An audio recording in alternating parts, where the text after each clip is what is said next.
Hello friends, स्वागत है आपका यूट्यूब चैनल एग्जाम फीवर में। दोस्तों, हम लोग पढ़ रहे थे एनसीईआरटी क्लास 6 भूगोल का 6 चैप्टर हमने पढ़ लिए थे, जिसमें कि भारत जो पृथ्वी के स्थल रूपों के बारे में हमने बात की थी। तो स्थल रूपों में बात करें तो दुनिया में जो भी ज़मीन है उसी में से एक भाग है हमारा देश भारत। तो आज के चैप्टर में हम बात करेंगे अपने देश भारत के बारे में। तो भारत को जानने से पहले सबसे पहले आप उसका मैप देखें, तो मैप में आपको सही से मालूम चलेगा कि भारत दिखता कैसा है, भारत की स्थिति क्या है। तो ये है दोस्तों भारत का मैप। भारत के मैप में आप देखेंगे भारत जो कि ऊपर का एरिया, सबसे पहले तो देखिए भारत गोलार्ध में कहाँ पर है। भारत का जो अक्षांशीय विस्तार है, अगर उत्तरी गोलार्ध में देखें तो 8 डिग्री 4 मिनट यहाँ से शुरू होता है, यानी कि भारत पूरा का पूरा उत्तरी गोलार्ध में है और पूर्वी गोलार्ध में है। पूर्वी गोलार्ध में मीन्स यहाँ पर ये 68 डिग्री पूर्व से इसका जो पोजीशन है वो शुरू होती है गुजरात में। तो भारत के चारों तरफ आप देखेंगे तो इसके पश्चिम में अरब सागर है और इसके दूसरी तरफ पूर्व में बंगाल की खाड़ी है, इसके दक्षिण में हिंद महासागर है। और इसके स्थल रूप में बात करें तो पाकिस्तान, अफगानिस्तान, चीन, नेपाल, भूटान, बांग्लादेश और म्यांमार, ये इसके 7 पड़ोसी देश हैं। अब अगर हम इस चैप्टर के अनुसार पढ़ेंगे तो आपको बता देता हूं कि भारत के उत्तर में हिमालय के ऊंचे शिखर हैं, पश्चिम में अरब सागर आपने देखा, बंगाल की खाड़ी पूर्व में है, हिंद महासागर दक्षिण में है। और भारत एक प्रायद्वीप है। भारत के पास प्रायद्वीप क्या होता है?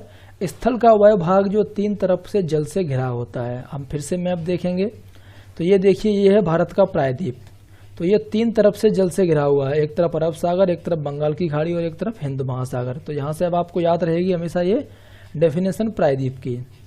भारत का जो क्षेत्रफल है वो लगभग 32.8 लाख वर्ग किलोमीटर है। उत्तर में कश्मीर से लेकर दक्षिण में कन्याकुमारी तक, यानी कि उत्तर से दक्षिण की तरफ अगर इसकी लंबाई देखें तो 3200 किलोमीटर है। और पूर्व में अरुणाचल प्रदेश से लेकर पश्चिम में गुजरात में कच्छ तक इसका विस्तार लगभग 2900 किलोमीटर है।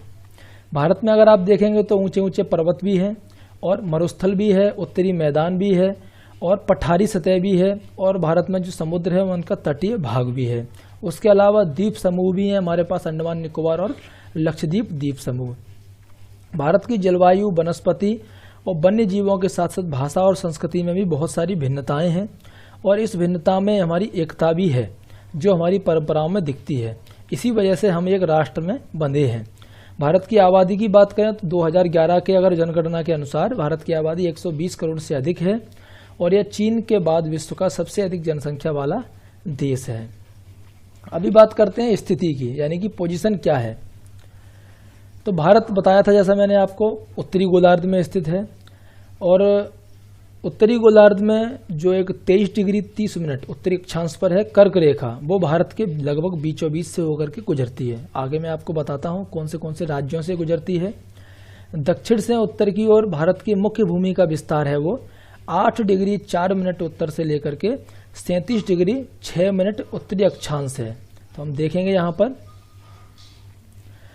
उत्तरी अक्षांश में बात करें तो यहाँ पर जो 8 डिग्री की लाइन ये है, तो यहाँ से शुरू होता है नीचे पॉइंट, ये है 8 डिग्री 4 मिनट से लेकर के और ये ऊपर 37 डिग्री 6 मिनट हो गया भारत का जो उत्तरी अक्षांश। अक्षांश में जो भारत का विस्तार है। अभी देशांतर में बात करें तो पश्चिम से लेकर पूर्व तक गुजरात में 68 डिग्री और 7 मिनट पूर्व तथा अरुणाचल प्रदेश में 97 डिग्री 25 मिनट पूर्व देशांतरों के बीच तक भारत का विस्तार है।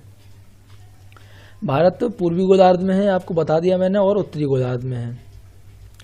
इतना बड़ा जो विस्तार है 8 डिग्री 4 मिनट से लेकर के 37 डिग्री 6 मिनट और 68 डिग्री पूर्व से लेकर के 97 डिग्री 25 मिनट तक पूर्व तक है। तो इतने बड़े भाग में अलग अलग मानक समय भी होने चाहिए। मानक समय कैसे निकालते हैं? जैसे कि अमेरिका में 7 मानक समय है, कनाडा में 6 मानक समय है। मानक समय निकालने के बारे में मैंने आपको पिछले वाले चैप्टर में बताया था। जैसे कि अगर हम पूर्व में 1 डिग्री देशांतर अगर हम एक अपनी पोजीशन से हटते हैं तो 4 मिनट का समय लगता है। तो अभी भारत का जो देशांतर है वो कितना अंतर है? 68 डिग्री से 97 डिग्री अगर आप अंतर लगाएंगे तो काफ़ी बड़ा अंतर है और उसमें लगभग 2 घंटे का अंतर आ जाएगा, 120 मिनट तक का अंतर आ जाएगा जिस हिसाब से ये अंतर है। लेकिन हमारे यहाँ पे 82 डिग्री 30 मिनट पूर्वी देशांतर को स्थानीय समय को भारत का मानक समय माना गया है और इसे भारत का मानक यामोत्तर भी कहा जाता है। ये जो 82 डिग्री 30 मिनट है, ये भारत में उत्तर प्रदेश में मिर्ज़ापुर से निकलती है ये लाइन, इस बात को भी याद रखें। अभी देखते हैं स्थलीय सीमा भारत की कौन कौन से देशों से लगती है।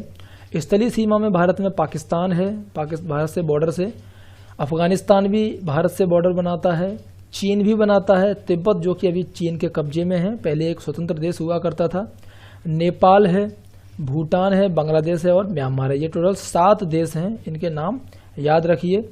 कौन से राज्यों से लगते हैं इन्हें भी याद रखना जरूरी है।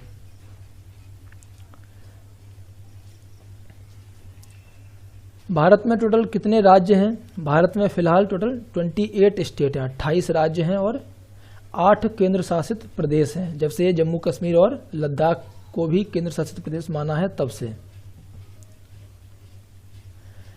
इसके अलावा भारत के 2 पड़ोसी देश और हैं, श्रीलंका और मालदीव, लेकिन ये जो जमीन से भारत का बॉर्डर नहीं बनाते हैं। ये दोनों के दोनों भारत का बॉर्डर जो कि पाक जल संधि है जो कि भारत और श्रीलंका को अलग करती है, और मालदीव भी एक द्वीपीय देश है जो कि भारत से समुद्र से बॉर्डर बनाता है, ना कि जमीन से।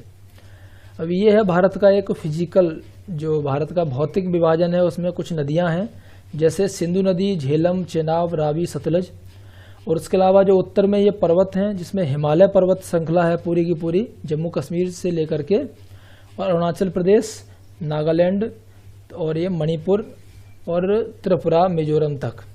तो इसमें हिमालय को भी 3 भागों में बांटा है। जो उत्तर का भाग है उसे बोलते हैं महान हिमालय या बृहत हिमालय या फिर हिमाद्री। उसके बाद मध्य हिमालय आता है और फिर आता है शिवालिक श्रेणी जो कि दक्षिण में है सबसे ज़्यादा। उसके बाद भारत को बांटा है उत्तरी मैदान भी है भारत में, जो कि गंगा नदी, ब्रह्मपुत्र नदी का जो एरिया है उसे उत्तरी मैदान बोलते हैं। पश्चिम में भारतीय मरुस्थल है, और जो ये एरिया है भारत का प्रायद्वीप है, यहाँ पर पठारी एरिया भी है। उसके अलावा भारत में पश्चिमी घाट हैं जिन्हें सह्याद्री भी कहा जाता है, और पूर्व में पूर्वी घाट हैं। पश्चिमी घाट के पश्चिम में ये एरिया है, तटीय क्षेत्र है, और पूर्वी घाट के पूर्व में काफ़ी ज़्यादा सारा तटीय क्षेत्र है। जो पश्चिमी तटीय क्षेत्र है वो संकरा है, पतला है, और जो पूर्वी घाट का जो तटीय क्षेत्र है वो काफ़ी चौड़ा है। पूर्वी घाट जो है वो बीच बीच में टूटा हुआ है, पश्चिमी घाट पूरा का पूरा एक साथ है। ये कुछ बातें हैं जो मैंने आपको फिजिकली उसके बारे में बता दी। 2 जून 2014 को तेलंगाना भारत का 29वां राज्य बना था, उस समय जब ये आंध्र प्रदेश से टूटा था। लेकिन उसके बाद जम्मू कश्मीर और लद्दाख 2 अलग अलग राज्य बन गए थे, और वो दोनों के दोनों केंद्र शासित प्रदेश बने। दमन दीव और दादरा और नगर हवेली, इन दोनों को मिलाकर के एक केंद्र शासित प्रदेश बनाया गया है।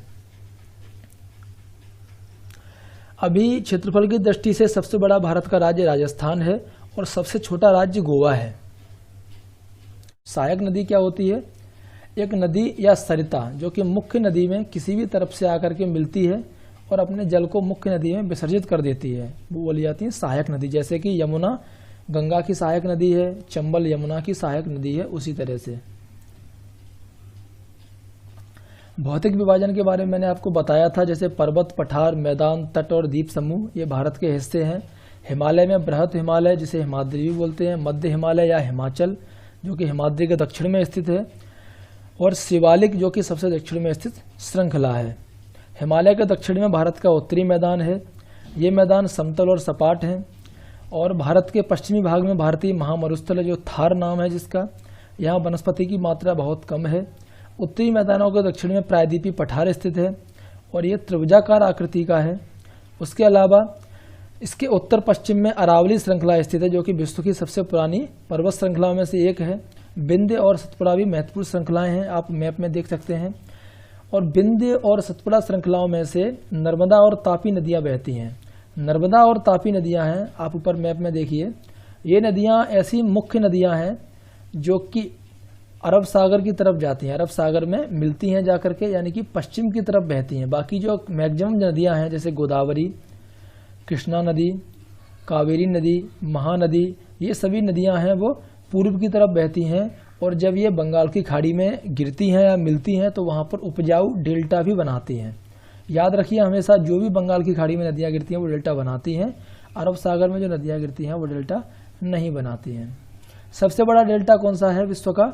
ये ब्रह्मपुत्र और ये जो गंगा नदी आकर के जो बांग्लादेश में मिलती है, उसके बाद यहाँ पे सुंदरबन डेल्टा बनता है जो भारत और बांग्लादेश दोनों में है, विश्व का सबसे बड़ा डेल्टा है। पश्चिमी घाट के पश्चिम में और पूर्वी घाट के पूर्व में तटीय मैदान है। पश्चिम तटीय मैदान काफ़ी संकरे हैं और पूर्वी तटीय मैदान थोड़े से चौड़े हैं उसके हिसाब से। और उसके अलावा जैसे हमारे लक्षद्वीप जो द्वीप समूह हैं वो प्रवाल द्वीप समूह हैं। यानी कि प्रवाल क्या होता है?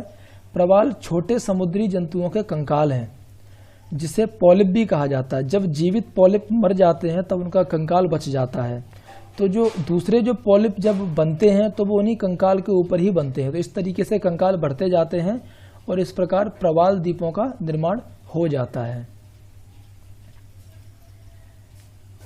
सुनामी के बारे में आपने सुना होगा, सुनामी जो कि 2004 में आई थी। सुनामी भारत के अंडमान और निकोबार द्वीप समूह को काफ़ी क्षतिग्रस्त कर गई थी। भारत में 2 द्वीप समूह हैं, लक्षद्वीप द्वीप समूह और अंडमान एवं निकोबार द्वीप समूह। लक्षद्वीप जो द्वीप समूह है वो अरब सागर में स्थित है, केरल के तट से कुछ दूरी पर है, प्रवाल द्वीप हैं। और अंडमान निकोबार द्वीप है वो भारत के दक्षिण पूर्व दिशा में बंगाल की खाड़ी में है। 2004 में जो सुनामी आई थी वो अंडमान निकोबार द्वीप समूह में आई थी। अभी कुछ क्वेश्चन हैं वो कर लेते हैं। भारत को कितने भौगोलिक भागों में विभाजित किया जा सकता है? उनके नाम लिखिए। जैसे कि भारत के पर्वतीय भाग, मरुस्थलीय भाग, मैदानी भाग, प्रायद्वीपीय भाग यानी कि पठारी भाग और तटीय भाग, इसके अलावा द्वीप। भारत की स्थलीय सीमा 7 देशों से जुड़ी है। उनके नाम क्या क्या हैं? पाकिस्तान, अफगानिस्तान, चीन, नेपाल, भूटान, म्यांमार और बांग्लादेश। कौन सी 2 प्रमुख नदियां अरब सागर में गिरती हैं? नर्मदा और ताप्ती।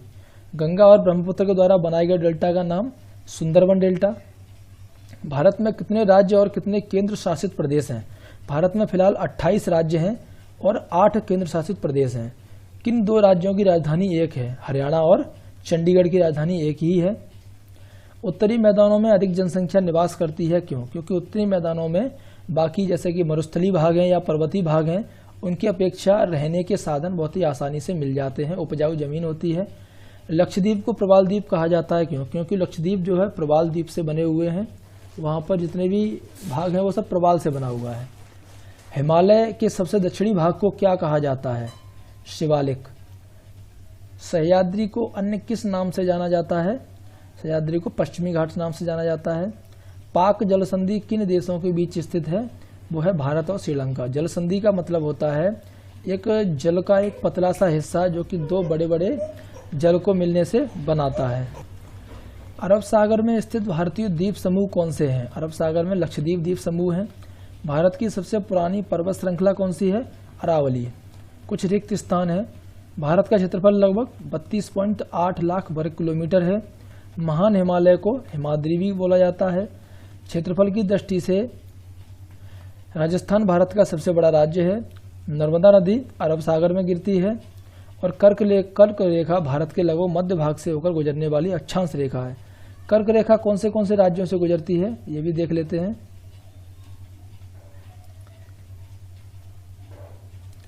ये है कर्क रेखा। कर्क रेखा भारत के 8 राज्यों से गुजरती है, जैसे गुजरात, राजस्थान के थोड़े से एरिया से निकलती है, मध्य प्रदेश, छत्तीसगढ़, झारखंड और पश्चिम बंगाल, उसके बाद त्रिपुरा और मिजोरम। अभी यहाँ पर आप देखिए कौन से राज्यों की राजधानी है जो कि कर्क रेखा के बिल्कुल नज़दीक में है। जैसे गुजरात में गांधीनगर, मध्य प्रदेश की भोपाल और झारखंड की रांची, ये कर्क रेखा के बहुत ही पास से होकर के गुजरती है। तो इन बातों को भी याद रखिए। तो ये तो था चैप्टर नंबर 7, हमारा देश भारत। अगले चैप्टर में फिर से मुलाकात होगी। धन्यवाद दोस्तों। वीडियो अच्छा लगे तो लाइक ज़रूर कीजिए और शेयर करना मत भूलिए।